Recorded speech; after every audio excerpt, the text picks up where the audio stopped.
중국, 도대체 왜 이러는 겁니까? 중국이 상류에 세운 11개의 거대한 댐이 메콩강을 조이고 있습니다. 지금 이 순간에도 6천만 명의 사람들이 목말라 죽어가고 있습니다.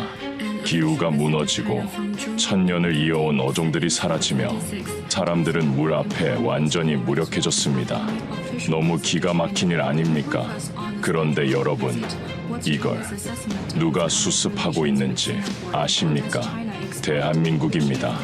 그것도 돈 한 푼 받지 않고 말입니다. 이것도 정말 말이 안 됩니다. 그런데 그 말도 안 되는 일을 하며 그들은 말합니다. 사람보다 돈이 중요합니까? 그리고 우리는 은혜를 갚고 있을 뿐입니다. 그 전에 잠깐 1초 만에 누를 수 있는 좋아요 버튼을 꾹 눌러주시면 영상 제작에 아주 큰 힘이 됩니다. 그럼 바로 시작하겠습니다. 저는 데이비드 로렌스입니다. UN 수자원 위기 대응팀의 수석 분석관으로 17년간 일해왔습니다. 옥스퍼드 대학에서 수문학을 전공하고 하버드에서 박사학위를 받은 후 전 세계 물 재난 현장을 다니며 인류가 직면한 가장 절망적인 현실들을 목격해왔죠. 지난 17간 제가 본 것은 정말 참혹했습니다. 아프리카 차드 공화국의 끝없는 가뭄 지역에서 6살 아이가 소변을 받아 마시는 모습을 봤습니다. 어머니는 그 모습을 지켜보며 눈물도 나오지 않는 상태였죠. 탈수로 인해 눈물샘마저 말라버린 것입니다. 남미 볼리비아의 홍수 지역에서는 하룻밤 사이에 모든 것을 잃어버린 가족들의 절규를 들었습니다. 할아버지가 평생 모은 재산이 흙탕물에 휩쓸려가는 모습을 보며 그 자리에서 심장마비로 쓰러지는 광경도 목격했습니다. 인도 첸나이에서는 물 부족으로 인해 병원이 문을 닫고 학교가 휴교령을 내리는 초유의 사태를 경험했습니다. 2천만 명이 사는 거대 도시가 물 한 방울 없어서 멈춰버린 것입니다. 하지만 가장 충격적인 것은 동남아시아에서 벌어지고 있는 조용한 물 전쟁이었습니다. 중국이 메콩강과 브라마푸트라강 상류에 건설한 수십 개의 거대한 댐들이 하류, 국가들을 서서히 죽음으로 몰아가고 있었던 것입니다. 태국 북부 치앙라이 지역의 농부 솜차이 씨를 만났을 때의 일을 잊을 수 없습니다. 그는 할아버지 때부터 3대에 걸쳐 120년간 같은 논에서 벼농사를 지어왔다고 했습니다. 하지만 중국이 상류의 댐을 건설한 후 메콩강 지류의 수위가 급격히 떨어졌습니다. 예전에는 무릎까지 차오르던 물이 이제는 발목에도 차지 않았죠. 그의 논은 완전히 말라버려서 벼 대신 잡초와 선인장만 자라고 있었습니다. 솜차이 씨는 눈물을 흘리며 말했습니다. 조상님들께 너무 죄송하다고 자신대에서 대대로 이어온 농사를 포기해야 한다고 말이에요. 라오스의 어부분펜 씨는 더 절망적이었습니다. 그는 메콩강에서 40년간 고기를 잡아왔다고 했습니다. 예전에는 하루에 15kg 이상 물고기를 잡을 수 있었는데 이제는 일주일에 한 마리도 잡기 어렵다고 했습니다. 메콩강의 대표 어종인 거대 메기들이 하나둘 사라져가고 있었던 것입니다. 어떤 날은 그물을 던져도 생선 대신 플라스틱 쓰레기만 올라온다고 하더군요. 강바닥이 드러나면서 쌓여있던 모든 오염물질들이 떠오른 것입니다. 캄보디아의 톤레사프 호수는 더욱 처참했습니다. 동남아시아 최대의 담수호인 이곳이 예전 크기의 3분의 1로 줄어들어 있었습니다.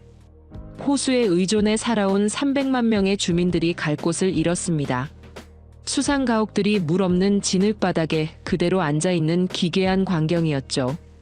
베트남 메콩델타의 농민들은 가장 비참했습니다. 중국이 댐 방류량을 조절할 때마다 그들의 농지는 염의 피해를 입었습니다. 건기에는 바닷물이 내륙 깊숙이 침투해서 논을 염전으로 만들었고, 우기에는 갑작스런 방류로 농작물이 물에 잠겼습니다. 수천 년간 비옥했던 메콩델타가 이제는 농사를 지을 수 없는 불모지로 변해가고 있었습니다.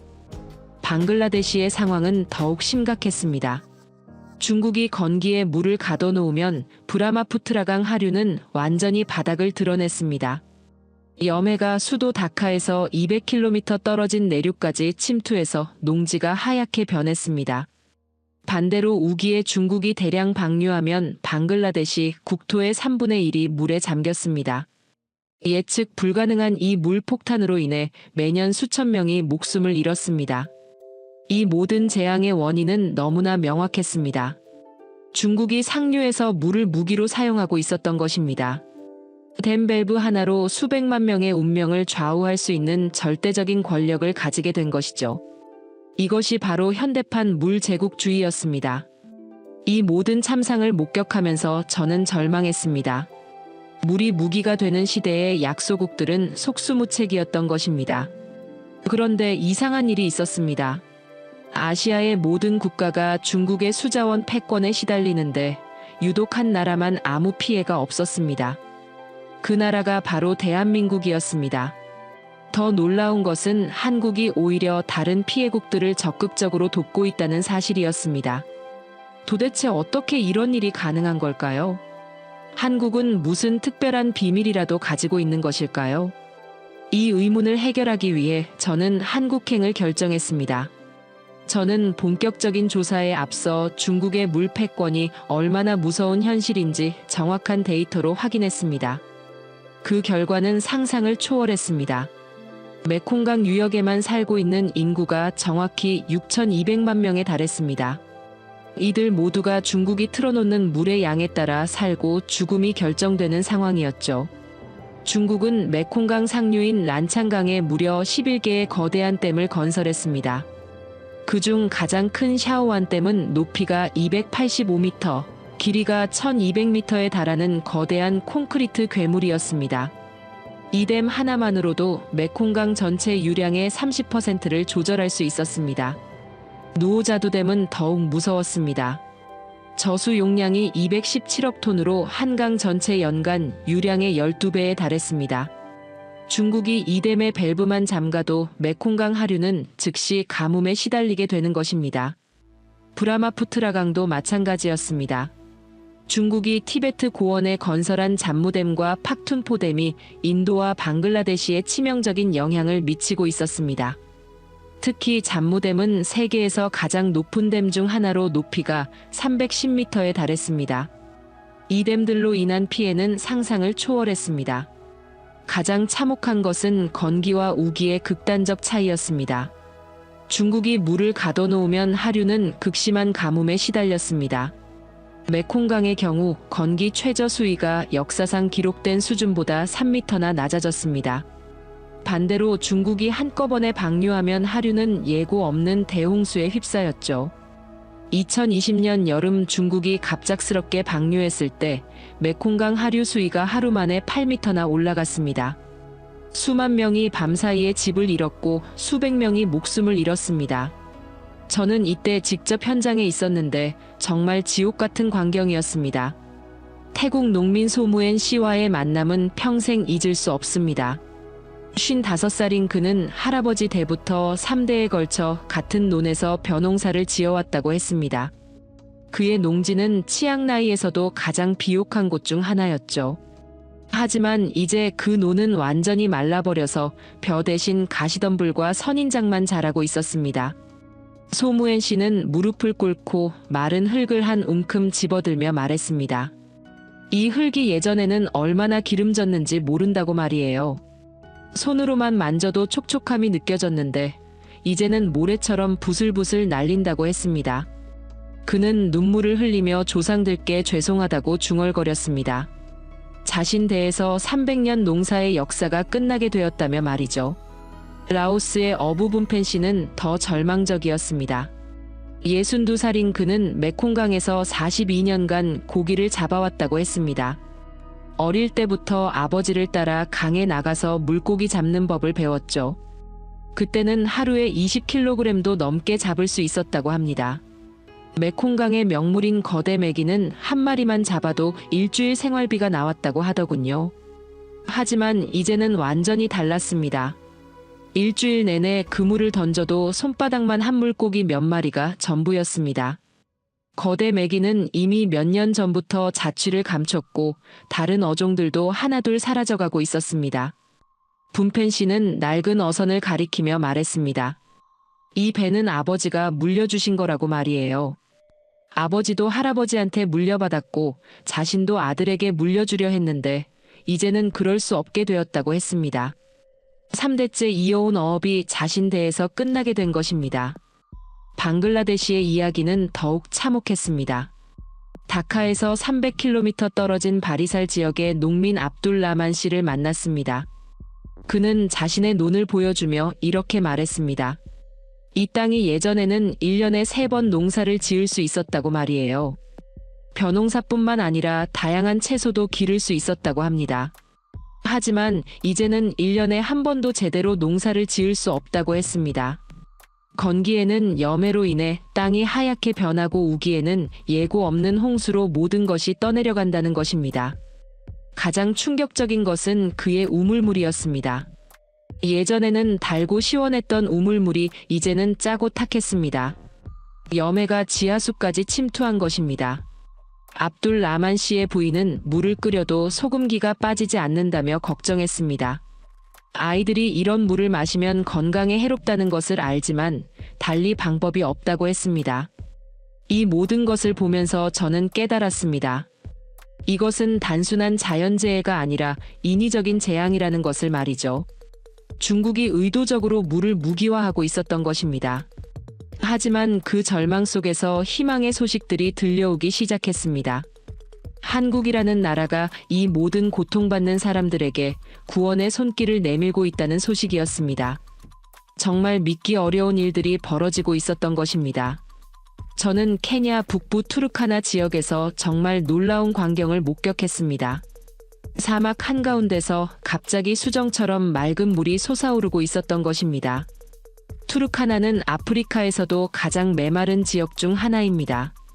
연간 강수량이 200mm도 되지 않는 극건조 지역이죠. 이곳에 사는 마사이족 유목민들은 수십 킬로미터를 걸어서 물을 구하러 다녀야 했습니다. 어떤 때는 이틀을 걸어도 물을 찾지 못해서 소와 염소들이 목마름으로 죽어가기도 했죠. 그런데 한국 기술자들이 와서 첨단 장비로 지하수 탐사를 한 결과 놀라운 사실을 발견했습니다. 지하 210m 깊이의 거대한 지하수층이 숨어 있었던 것입니다. 한국지질자원연구원의 김성호 박사팀이 3개월간 현지에서 정밀 탐사를 진행했습니다.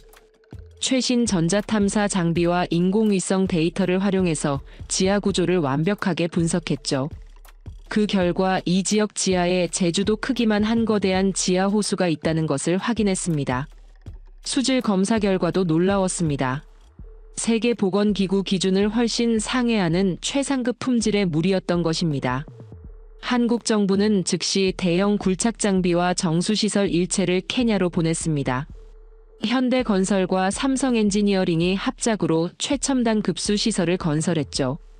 총 사업비는 30억 원에 달했는데 모든 비용을 한국이 부담했습니다. 케냐 정부가 일부라도 부담하겠다고 했지만 한국은 단호히 거절했습니다. 어려운 이웃을 돕는 것은 당연한 일이라는 것이 한국의 답변이었습니다. 공사가 완료되자 하루에 5천 톤의 깨끗한 물이 솟아올랐습니다. 10만 명이 1년 내내 사용해도 충분한 양이었죠.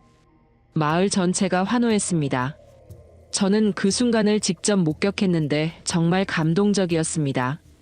마사이족 할머니 나이로비 베냐타 씨가 가장 먼저 새로 나온 물을 떠서 마셨습니다. 73세인 그녀는 눈물을 흘리며 말했습니다. 73년을 살면서 이렇게 차갑고 깨끗한 물을 마셔본 것은 태어나서 처음이라고 말이에요. 특히 증손자 조모가 깨끗한 물을 마시는 모습을 보니 꿈만 같다고 했습니다. 그녀는 한국 기술자들에게 절을 하며 마사이족 전통 방식으로 축복을 빌어주었습니다. 한국 사람들은 하늘이 보낸 천사들이라고 말하면서 말이죠. 베트남에서는 더욱 극적인 일이 벌어지고 있었습니다. 메콩델타 안장성의 농민 응우옌 반투이 씨의 논은 중국댐 때문에 완전히 망가져 있었습니다. 염해 피해로 인해 3년째 농사를 포기한 상태였죠. 토양 염분 농도가 리터당 8g으로 벼가 자랄 수 없는 수준이었습니다. 정상적인 논의 염분 농도는 리터당 2g 이하여야 하는데 4배나 높았던 것입니다. 한국농촌진흥청의 박민수 박사팀이 현지를 조사한 후 즉시 토양 개량 프로젝트를 시작했습니다. 한국의 첨단 담수화 기술과 토양 복원 기술을 결합해서 완전히 새로운 시스템을 구축했습니다. 한국 전문가들이 2년간 현지에 상주하며 직접 토양을 복원했습니다. 먼저 염분을 제거하기 위해 특수 미생물을 투입했습니다. 한국생명공학연구원에서 개발한 염분 분해 미생물이었죠. 동시에 담수 공급 시스템을 설치해서 지속적으로 염분을 씻어냈습니다. 토양 계량제와 유기질 비료를 투입해서 땅의 생명력을 되살렸습니다. 그 결과 죽었던 땅이 서서히 되살아났습니다. 투이 씨는 한국 기술자들과 함께 밤낮으로 논의를 했습니다. 언어는 통하지 않았지만 마음은 통했다고 하더군요. 한국 사람들이 자신의 논을 마치 자기 것처럼 정성껏 돌봐주는 모습에 감동했다고 했습니다. 2년 후 첫 수확을 했을 때 투이 씨는 한국 기술자들 앞에서 무릎을 꿇고 절했습니다. 한국이 아니었다면 자신은 조상 대대로 내려온 논을 영영 잃어버릴 뻔했다고 말하면서 말이죠. 이제 예전보다 더 좋은 쌀이 나오고 있다며 진심 어린 감사 인사를 전했습니다. 방글라데시의 이야기는 더욱 감동적이었습니다. 매년 홍수로 수천 명이 목숨을 잃던 바리살 지역에 한국이 첨단 조기 경보 시스템을 구축해 주었습니다. 아리랑 위성과 천리안 위성 데이터를 활용한 최첨단 시스템이었습니다. 인공지능 기술을 결합해서 홍수를 36시간 전에 정확하게 예측할 수 있었죠. 한국항공우주연구원과 한국수자원공사가 공동으로 개발한 기술이었습니다. 시스템 구축비만 20억 원이 들었는데 역시 모든 비용을 한국이 부담했습니다. 어부 무하마드 아흐메드 씨는 이 시스템 덕분에 목숨을 구했습니다. 지난해 우기에 시스템에서 대홍수 경보가 발령되었을 때 처음에는 믿지 않았다고 합니다. 하늘이 맑았고 강물도 평상시와 다르지 않았거든요. 하지만 마을 이장이 한국에서 보낸 시스템이니 믿어보자고 설득했습니다. 경보를 받고 30시간 후 정말로 대홍수가 시작되었습니다. 그가 사는 마을 전체가 일순간에 물에 잠겼지만 미리 대피해서 마을 사람 모두가 무사할 수 있었습니다. 아흐메드 씨는 한국 국기를 가슴에 품고 말했습니다. 한국은 자신들에게 두 번째 삶을 선물해준 은인의 나라라고 말이에요. 자녀들에게도 한국의 은혜를 절대 잊지 말라고 가르치고 있다고 했습니다. 페루의 이야기도 마찬가지였습니다. 안데스 산맥 해발 4,000m 고지대의 작은 마을. 우아카치나에서는 물 부족으로 마을 전체가 사라질 위기에 처해 있었습니다. 기후변화로 만년설이 녹아 없어지면서 물 공급이 완전히 중단된 것입니다. 마을 이장 카를로스 메디나 씨는 절망적이었습니다. 조상 대대로 500년간 이곳에서 살아왔는데 이제 마을을 떠나야 할 상황이었던 것입니다. 그때 한국 기술자들이 마을을 방문했습니다. K-워터의 산간 지역 물 공급 전문팀이었죠. 그들은 이 지역에 최적화된 빗물 저장 시스템을 제안했습니다. 안데스 산맥의 지형 특성을 활용해서 우기에 내리는 비를 최대한 모아서 건기에 사용할 수 있는 혁신적인 시스템이었습니다. 한국 정부는 이 프로젝트에 필요한 모든 비용을 지원했습니다. 페루 정부가 절반이라도 부담하겠다고 했지만 한국은 정중히 거절했습니다. 어려운 이웃을 돕는 것에 조건이 있을 수 없다는 것이 한국의 철학이었습니다. 공사가 완료된 후 마을의 모든 것이 바뀌었습니다. 2년 중 안정적으로 깨끗한 물을 사용할 수 있게 되었던 것입니다. 카를로스 이장은 한국 국기를 마을 광장 가장 높은 곳에 개양하며 말했습니다. 한국은 우리 마을의 생명의 은인이라고 말이죠. 마을 사람들 모두가 매일 아침 한국 국기에 감사 인사를 올린다고 했습니다. 이 모든 것을 보면서 저는 점점 더 놀랐습니다. 한국은 이런 일들을 전 세계에서 동시에 진행하고 있었던 것입니다. 도대체 어떤 나라이기에 이런 놀라운 일들을 할 수 있는 걸까요? 무엇이 이들을 이렇게 관대하고 따뜻하게 만드는 걸까요? 그 비밀을 찾기 위해 저는 드디어 한국으로 향했습니다. 저는 한국의 무상 지원을 받은 사람들을 더 많이 만나보기로 했습니다. 그들의 진짜 이야기를 들어보고 싶었던 것입니다.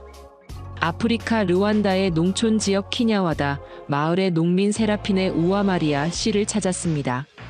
47세인 그녀는 7명의 자녀를 키우는 홀어머니였습니다.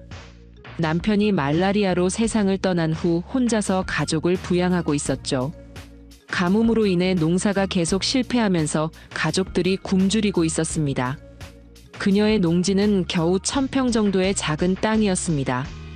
예전에는 이 정도 땅에서도 가족이 먹고 살 만큼 농사를 지을 수 있었다고 합니다. 하지만 최근 몇 년간 극심한 가뭄이 계속되면서 상황이 완전히 달라졌습니다. 물이 없어서 씨앗을 심어도 싹이 나지 않았고 간혹 자라는 작물도 말라 죽었습니다. 세라피네 씨는 물을 구하기 위해 매일 10km를 걸어야 했습니다. 그나마도 탁하고 오염된 물이어서 아이들이 설사병에 자주 걸렸죠. 그때 한국 농업 전문가들이 이 마을을 찾아왔습니다. 농촌진흥청의 아프리카 지원팀이었습니다. 그들은 세라피네 씨의 농지를 자세히 조사한 후 물 절약형 농업 기술을 제안했습니다. 점적 관계 시스템과 물 재활용 시스템을 결합한 혁신적인 방법이었습니다. 한국 전문가들은 3개월간 마을에 머물며 직접 시설을 설치해 주었습니다.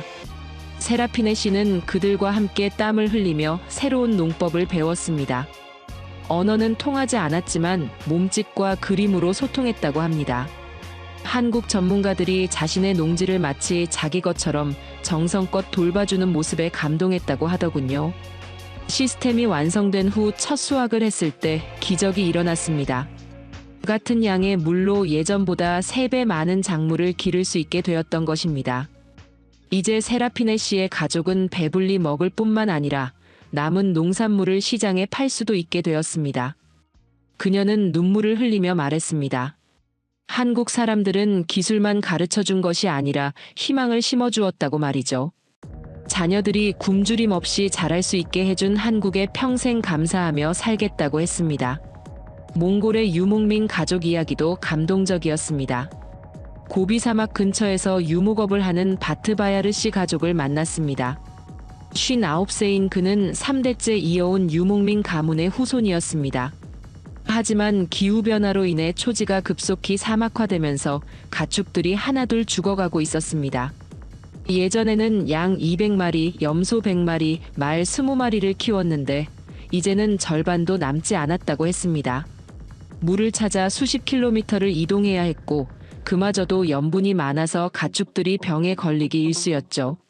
한국의 지하수 개발 전문팀이 몽골 정부와 협력해서 이 지역에 깨끗한 지하수를 개발해 주었습니다.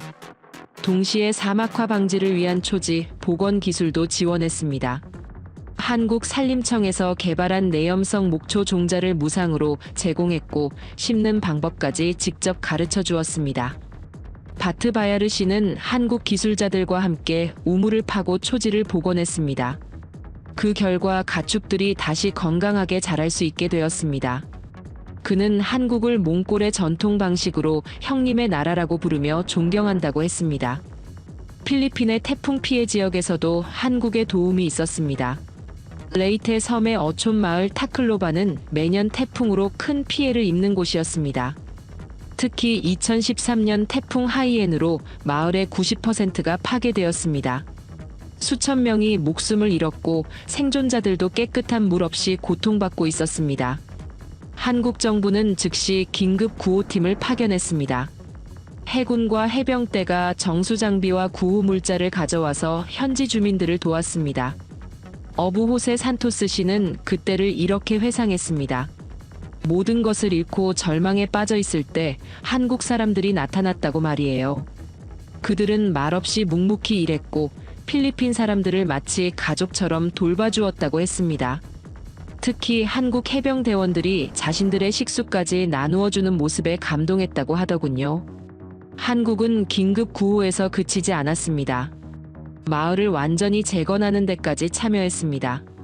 태풍에 견딜 수 있는 새로운 급수 시설을 건설해 주었고 비상시 대피 시스템도 구축해 주었습니다. 호세 씨는 말했습니다. 한국 덕분에 우리 마을이 예전보다 더 안전해졌다고 말이에요. 이제 태풍이 와도 두렵지 않다며 감사해했습니다. 인도네시아의 쓰나미 피해 지역에서도 비슷한 일이 있었습니다. 아체 지역은 2004년 인도양 대지진으로 인한 쓰나미로 20만 명이 목숨을 잃은 곳입니다. 생존자들은 오염된 물로 인한 전염병까지 겹쳐서 절망적인 상황이었습니다. 한국은 즉시 대규모 구호 작업에 나섰습니다. 정수 기술자들이 현지에 가서 임시 정수 시설을 설치했고 의료진이 와서 환자들을 치료했습니다. 무엇보다 인상적인 것은 한국 구조대원들의 헌신이었습니다. 그들은 자신들의 생명을 걸고 매일 수색 작업을 벌였습니다. 아체 지역 생존자 파우지 씨는 말했습니다. 한국 사람들은 우리보다 더 열심히 우리를 위해 일했다고 말이에요. 마치 자신들의 가족을 구하는 것처럼 최선을 다했다고 했습니다. 중남미에서도 한국의 활약이 돋보였습니다. IT 대지진 당시 한국은 의료진과 구조대를 즉시 파견했습니다. 특히 한국의 정수 기술로 만든 깨끗한 물이 수많은 생명을 구했습니다. IT 주민말이 조제프 씨는 한국 의료진이 자신의 딸을 구해주었다고 했습니다. 지진으로 다리를 다친 딸을 한국 의사가 밤새 수술해서 살려주었다는 것입니다. 그녀는 딸에게 한국어로 감사하다는 말을 가르쳐 주었다고 했습니다. 이 모든 이야기들을 들으면서 저는 점점 더 궁금해졌습니다. 도대체 한국이라는 나라는 어떤 곳이기에 이런 놀라운 일들을 할 수 있는 걸까요? 무엇이 이들을 이렇게 따뜻하고 관대하게 만드는 걸까요? 그 근본적인 이유를 찾기 위해 저는 마침내 한국으로 향했습니다. 저는 인천국제공항에 도착하자마자 뭔가 특별한 기운을 느꼈습니다. 공항 자체가 하나의 예술 작품 같았고 질서정연하면서도 따뜻한 분위기가 인상적이었습니다. 공항에서 서울로 향하는 고속도로에서 본 첫 번째 충격은 한강이었습니다. 도시 한복판을 가로지르는 거대한 강이 그렇게 맑고 깨끗할 수가 있을까요? 수천만 인구가 모여 사는 거대 도시를 관통하는데도 강물이 투명하고 아름다웠습니다. 런던의 템스강이나 파리의 생강과는 차원이 다른 수준이었죠. 저는 즉시 한국의 수자원 관리 시스템을 본격적으로 조사하기 시작했습니다. 첫 번째 발견은 한국의 독특하고도 축복받은 지리적 구조였습니다. 한국은 삼면이 바다로 둘러싸인 반도 국가입니다. 하지만 놀랍게도 모든 주요 강이 오직 자국 내에서만 시작해서 자국에서만 끝나는 완벽한 독립구조를 가지고 있었습니다. 한강은 강원도 태백산맥에서 발원해서 서울을 거쳐 서해로 흘러갑니다. 낙동강은 태백산에서 시작해서 경상남도를 거쳐 남해로 들어갑니다. 금강은 전북 장수에서 발원해서 충청도를 거쳐 서해로 흘러가죠. 영산강은 전남 담양에서 시작해서 목포 앞바다로 흘러갑니다. 이 모든 강들이 유역을 타국과 전혀 공유하지 않았습니다. 이것은 지구상에서 매우 드문 축복이었습니다. 세계 대부분의 나라들은 주요 강을 이웃나라와 공유하기 때문에 상류 국가의 영향을 받을 수밖에 없죠. 나일강은 에티오피아, 수단, 이집트가 공유하고 메콩강은 중국, 미얀마, 라오스, 태국, 캄보디아, 베트남이 나누어 사용합니다. 아마존강은 브라질, 페루, 콜롬비아 등 여러 나라를 관통하죠. 하지만 한국은 완전히 달랐습니다. 외세가 단 한 방울의 물도 조절할 수 없는 완벽한 수자원 독립구조를 가지고 있었던 것입니다. 하지만 진짜 놀라운 것은 그 다음이었습니다. 한국은 이런 천혜의 조건을 단순히 방치하지 않았습니다. 수자원 관리를 국가 안보와 동일한 최우선 순위로 끌어올렸던 것입니다. 한국수자원공사라는 세계 최고 수준의 전담 기관을 만들어 전국의 모든 강과 댐을 통합 관리했습니다. 전국에 설치된 수천 개의 센서가 실시간으로 수위와 수질을 분 단위로 모니터링했죠. 인공지능과 빅데이터 기술을 활용해서 가뭄과 홍수를 미리 예측하는 시스템까지 구축했습니다. 한강통합물관리센터를 방문했을 때의 충격은 지금도 잊을 수 없습니다. 서울 여의도에 있는 이 센터는 마치 NASA의 우주센터 같았습니다. 거대한 스크린들이 벽면 전체를 덮고 있었고 실시간으로 전국의 수자원 현황이 표시되고 있었습니다. 한강 수계의 모든 댐과 보의 상황이 초 단위로 업데이트되었습니다. 팔당댐의 저수율, 충주댐의 방류량, 소양강댐의 수위 변화까지 모든 것이 한눈에 들어왔죠. 센터 관계자는 저에게 이렇게 설명했습니다.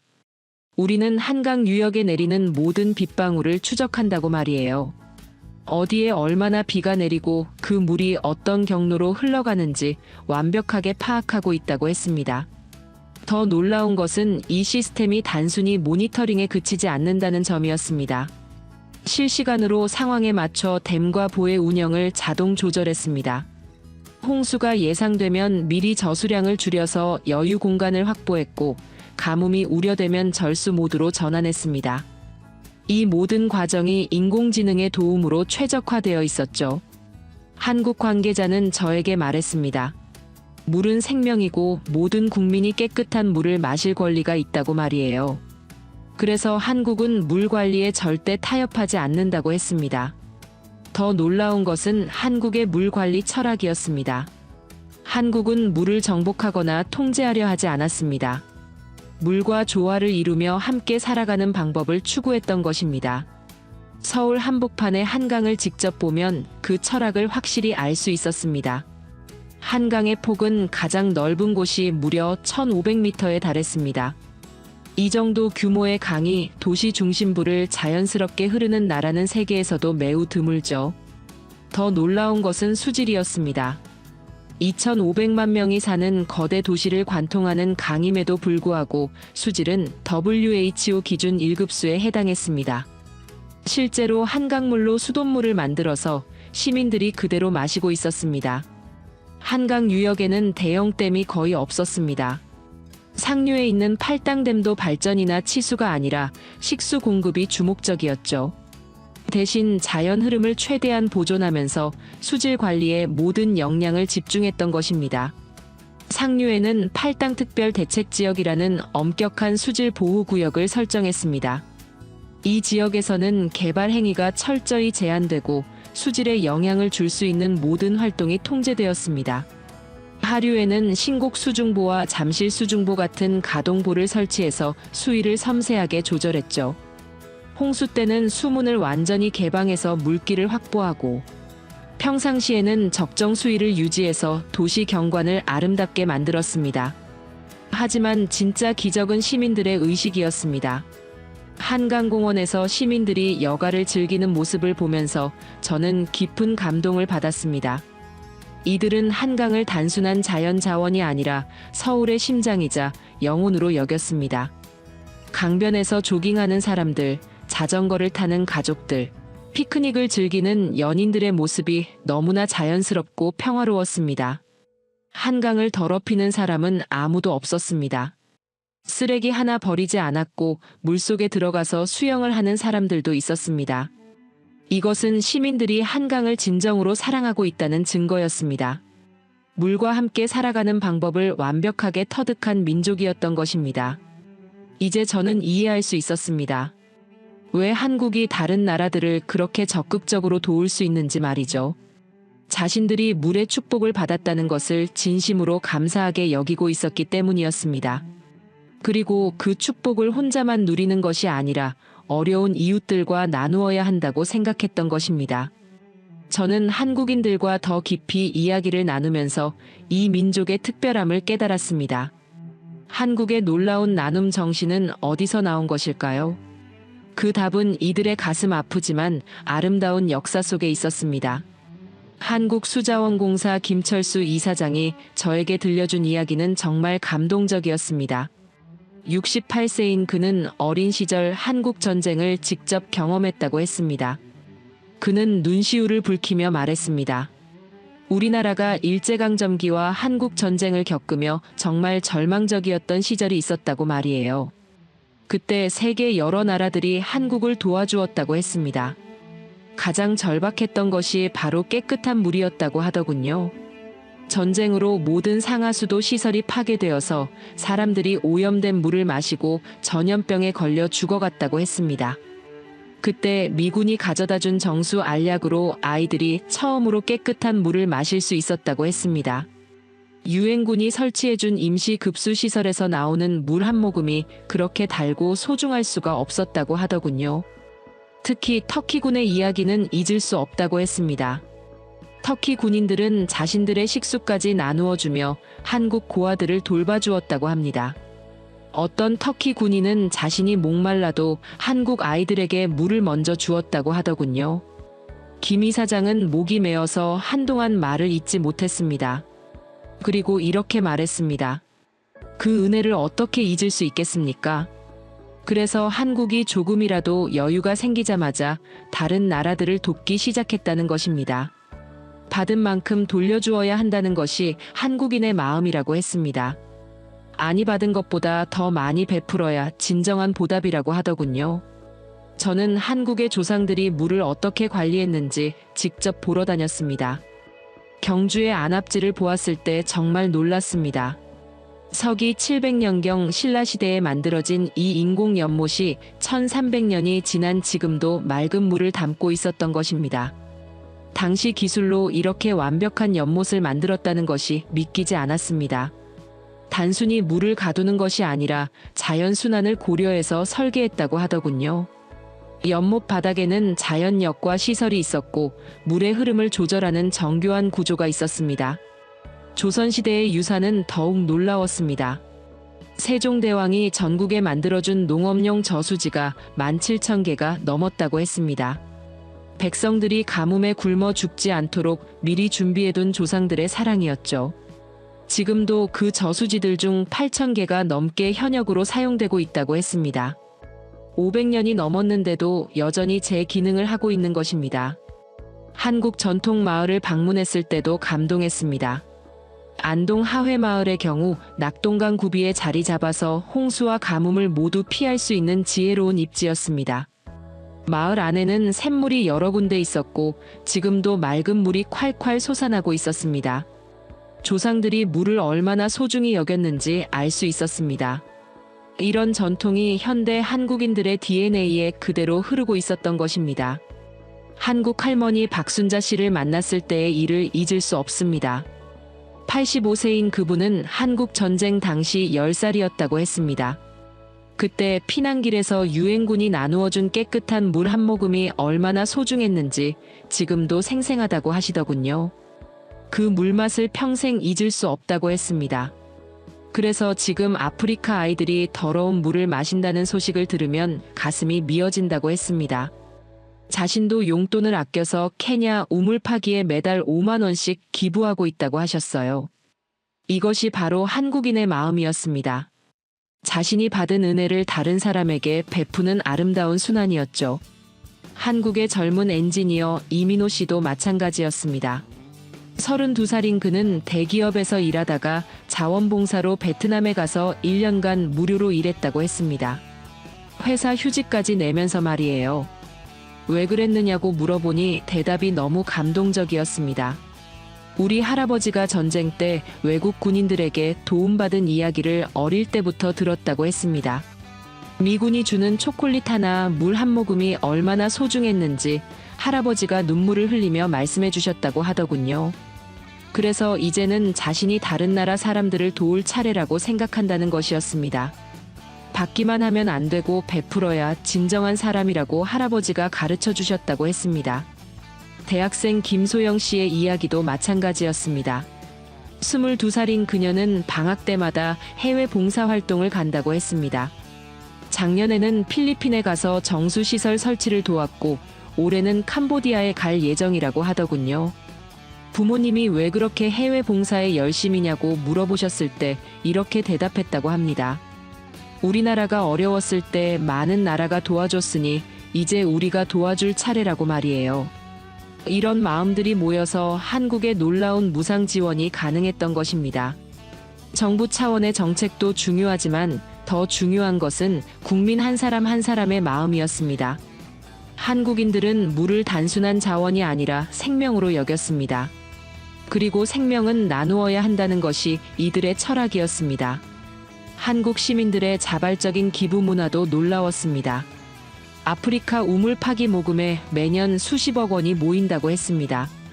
초등학생들이 용돈을 모아서 기부하고 할머니들이 연금에서 조금씩 떼어서 후원한다고 하더군요. 어떤 회사원은 매달 급여의 10%를 해외 물 지원 사업에 기부한다고 했습니다. 이 모든 것이 정부의 강요나 홍보 때문이 아니라 순수한 마음에서 나오는 것이었습니다. 저는 서울 시내 카페에서 우연히 들은 대화도 잊을 수 없습니다. 중학생 2명이 아프리카 다큐멘터리를 보고 이야기하고 있었는데 한 아이가 이렇게 말하더군요. 우리는 수돗물을 틀면 깨끗한 물이 나오는데 아프리카 아이들은 그런 물을 마셔본 적이 없다니 너무 불공평하다고 말이에요. 그래서 두 아이가 용돈을 모아서 기부하기로 했다고 했습니다. 이런 마음이 바로 한국의 힘이었습니다. 국민 모두가 베푸는 마음을 가지고 있었던 것입니다. 저는 그날 밤 호텔에서 깊은 감동에 젖었습니다. 이런 민족이 세상에 또 있을까 하는 생각이 들었습니다.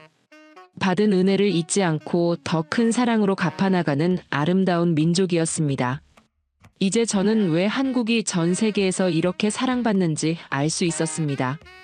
진정한 마음으로 베풀기 때문이었습니다. 저는 한국의 진짜 실력을 확인할 역사적인 순간을 목격했습니다. 2023년 7월 17일 서울에 기록적인 폭우가 내린 그날 말입니다. 시간당 130mm가 넘는 비가 무려 30시간 동안 연속으로 쏟아졌습니다. 이는 서울 기상 관측 사상 최고 기록이었죠. 총 강수량이 400mm를 넘어서 평년 한 달치 비가 하루 만에 내린 것입니다.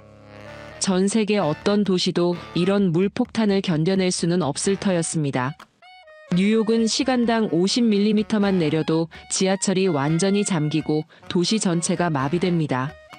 작년에도 허리케인 아이다로 인한 폭우로 지하철역에서 사람들이 물에 갇혀 죽는 일이 있었죠. 런던은 조금만 비가 와도 템스강이 범람해서 수만 명이 대피해야 합니다. 2007년에는 하루 100mm 비로 런던 전체가 물에 잠겨서 수십억 파운드의 피해를 입었습니다. 파리도 마찬가지입니다. 생강 수위가 조금만 올라가도 루브르 박물관 지하 수장고를 비우고 시민들이 대피해야 하죠. 도쿄는 더욱 심각합니다. 태풍 시즌마다 수십만 명이 대피소로 피난을 가고 지하철과 공항이 완전히 폐쇄됩니다. 작년 태풍 하기비스 때는 도쿄 전체가 며칠간 완전히 멈췄었죠. 하지만 서울은 완전히 달랐습니다. 저는 한강변으로 급히 달려가서 직접 확인했습니다. 정말 믿기 어려운 광경이었습니다. 한강의 수위가 평상시보다 6m나 높아졌지만 제방을 넘지 않았습니다. 도시 어디에서도 침수가 발생하지 않았죠. 지하철은 정상 운행되고 있었고 공항도 정상 운영되고 있었습니다. 시민들은 평상시와 다름없이 일상을 이어가고 있었습니다. 이게 어떻게 가능한 일일까요? 한강통합물관리센터에서는 마치 오케스트라, 지휘자처럼 모든 상황을 완벽하게 통제하고 있었습니다. 신곡 수중보와 잠실 수중보의 수문이 정확한 타이밍에 단계적으로 열렸습니다. 상류에서 내려오는 엄청난 양의 물을 효율적으로 바다로 배출하면서도 하류 지역의 안전을 동시에 보장했습니다. 팔당댐에서는 미리 저수량을 줄여서 홍수량을 받아들일 여유 공간을 확보했습니다. 충주댐과 소양강댐에서도 협조 방류를 통해 한강 본류의 부담을 덜어주었죠. 서울시 전체의 빗물 펌프장 210개소가 일제히 최대 용량으로 가동되었습니다. 하수 처리장 40곳도 비상 가동되어서 넘쳐나는 빗물을 신속하게 처리했습니다. 지하철역과 지하상가들은 차수벽과 배수펌프로 완벽하게 보호되었습니다. 가장 놀라운 것은 시민들의 대응이었습니다. 재난 문자가 발송되자 2천만 명의 시민이 하나같이 침착하게 행동했습니다. 혼란이나 패닉은 전혀 없었죠. 마치 이런 상황을 수백 번 경험한 것처럼 질서정연했습니다. 지하철역에서도 승객들이 차분하게 대기하고 있었고 도로에서도 양보 운전이 자연스럽게 이루어졌습니다. 외국인 관광객들이 오히려 한국인들의 침착함에 놀라워하는 모습이었죠. 30시간 후 비가 멈췄을 때 서울은 여전히 멀쩡했습니다. 도로에 물이 불과 2시간 만에 완전히 빠지고 교통이 곧 정상화되었습니다. 한강 수위도 하루 만에 평상시 수준으로 안정되었죠. 지하철역에 고여있던 물도 자동 배수 시설로 금세 사라졌습니다. 그때 전 세계 언론들이 완전히 난리가 났습니다. BBC 메인 뉴스에서 앵커가 생방송으로 이렇게 말했습니다. 이것은 현대 도시공학의 기적이라고 말이에요. 서울 같은 거대 도시가 이런 폭우에도 끄떡없다는 것은 정말 믿을 수 없는 일이라고 했습니다. CNN은 특별 다큐멘터리 팀을 급파해서 일주일간 한국의 재난관리 시스템을 집중 취재했습니다. 프로그램 제목이 한국의 물 마법이었죠. 진행자는 한국이 어떻게 이런 기적을 만들어냈는지 전 세계가 배워야 한다고 강조했습니다. 프랑스 르피가로 신문은 일면 톱 기사로 한국을 물의 마법사라고 불렀습니다. 파리가 생강 때문에 고생하는 것과 비교하면서 한국의 기술을 극찬했죠. 독일 슈피겔지는 더욱 겸손했습니다. 독일이 그동안 선진국이라고 자부했는데 한국을 보니 한참 부족하다고 인정했습니다. 앞으로 독일이 한국에서 배워야 할 것이 너무 많다고 겸손하게 고백했죠. 일본 NHK는 자국의 재난 대응과 직접 비교하며 한국을 극찬했습니다. 일본이 태풍 때마다 큰 피해를 입는 것과 달리 한국은 훨씬 강한 비에도 멀쩡하다며 부러워했습니다.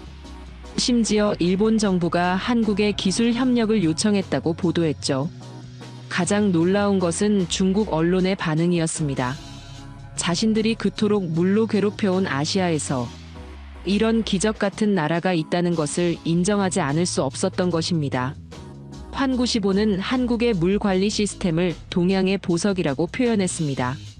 중국도 한국처럼 물과 조화롭게 사는 법을 배워야 한다고 했죠. 심지어 시진핑 주석이 직접 한국 방문을 검토하고 있다고 보도되었습니다.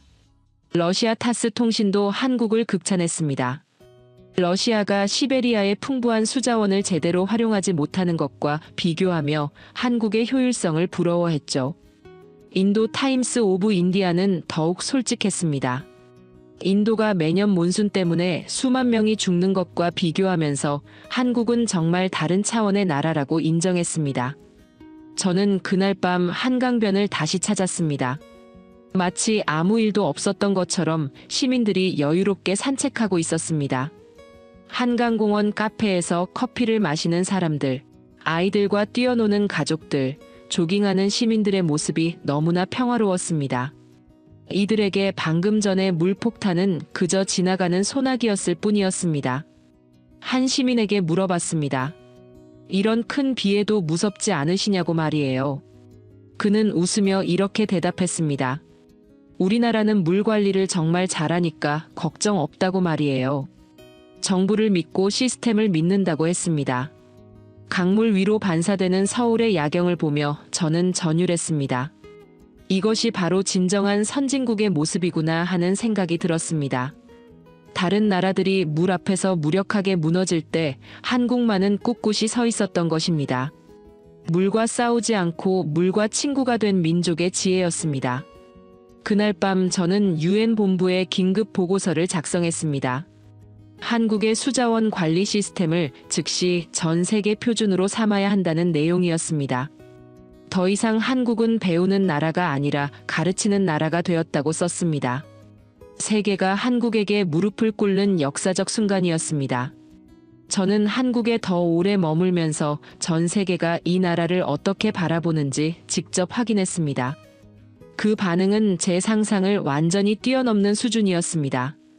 UN 안토니우 구테우스 사무총장이 직접 서울을 방문해서 한강을 보고 이렇게 말했습니다. 이것은 인류가 이룩한 가장 위대한 성취 중 하나라고 말이에요. 한국이야말로 지구촌의 희망이고 미래라고 극찬했습니다. 모든 나라가 한국을 본받아야 한다고 공식 성명까지 발표했죠. 세계은행 데이비드 멜페스 총재는 더욱 구체적으로 극찬했습니다. 한국의 수자원 관리 모델을 전 세계에 보급하기 위해 특별 기금 100억 달러를 조성하겠다고 발표했죠. 한국 같은 나라가 있다는 것 자체가 인류의 축복이라고 했습니다. 세계은행 역사상 특정 국가의 시스템을 이렇게 극찬한 것은 처음이라고 하더군요. 미국 조 바이든 대통령은 백악관에서 공식 성명을 발표했습니다. 한국은 미국이 배워야 할 진정한 선진국이라고 말했습니다. 물 관리 분야에서는 한국이 세계의 스승이라고 공식 인정했죠. 미국도 앞으로 한국의 기술을 도입해서 국가 인프라를 개선하겠다고 선언했습니다. 독일 올라프 숄츠 총리는 더욱 겸손했습니다. 독일이 그동안 환경 선진국이라고 자부했는데 한국을 보니 정말 부끄럽다고 했습니다. 앞으로 독일은 한국을 스승으로 모시고 겸허하게 배우겠다고 공식 선언했습니다.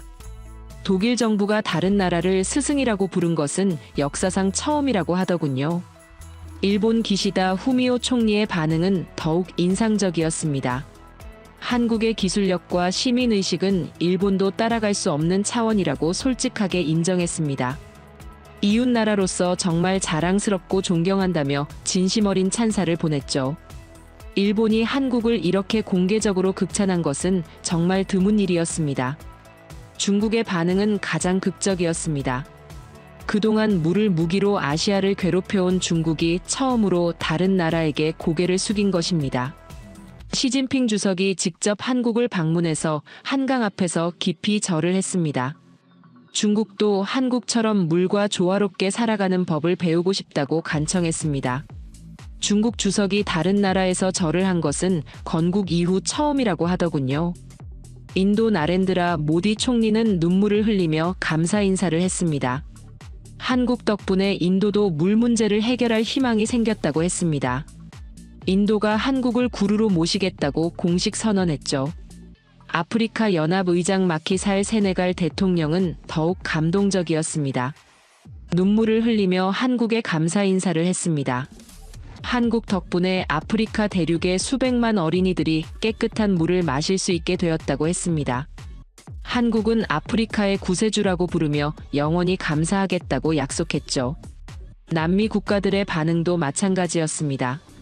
브라질 루이스 이나시우 룰라 다 시우바 대통령은 한국을 남미의 가장 소중한 친구라고 불렀습니다. 아르헨티나와 칠레 대통령도 한국과 영원한 우정을 맹세했습니다. 페루 대통령은 아예 한국어를 배우겠다고 선언했죠. 가장 감동적인 것은 세계 각국 어린이들의 반응이었습니다. 케냐 투르카나 지역 어린이들이 한국어로 감사 인사를 담은 편지를 수천 통 보내왔습니다. 한국 오빠 언니들 고맙습니다 라고 서툰 한국어로 써 있었죠. 베트남 아이들은 한국 국기를 그리며 고마워한다는 그림을 그려서 한국 대사관에 보냈습니다. 방글라데시 학생들은 한국을 위한 노래를 만들어서 합창으로 불러주었습니다. 페루 산간 마을 아이들은 한국 전통 춤을 배워서 공연으로 보여주었죠. 몽골 어린이들은 한국 문화를 배우겠다고 한국어 교실을 만들었습니다. 필리핀 아이들은 한국 음식을 만들어서 한국인들에게 대접하겠다고 했습니다. 유네스코는 긴급 이사회를 열어서 한국의 수자원 관리 철학을 인류 모형 문화유산으로 등재하자고 제안했습니다. 만장일치로 통과되어 한국이 새로운 세계 문화유산을 갖게 되었죠. 노벨위원회는 더욱 파격적이었습니다. 한국 전체에게 평화상을 주고 싶다고 진지하게 검토하고 있다고 발표했습니다. 한국가 전체가 노벨상을 받는 것은 역사상 처음이라고 하더군요. 올림픽위원회도 한국을 영원한 명예올림픽 개최국으로 인정하자고 제안했습니다. 한국은 언제든 올림픽을 개최할 자격이 있는 나라라고 극찬했죠. 피파도 한국을 축구 월드컵 영구 공동 개최국으로 지정하자고 제안했습니다. 이 모든 반응을 지켜보며 저는 정말 감격했습니다. 한 나라가 이렇게 전 세계로부터 사랑받을 수 있다는 것이 믿기지 않았습니다. 한국은 단순히 물을 잘 관리하는 나라가 아니었습니다.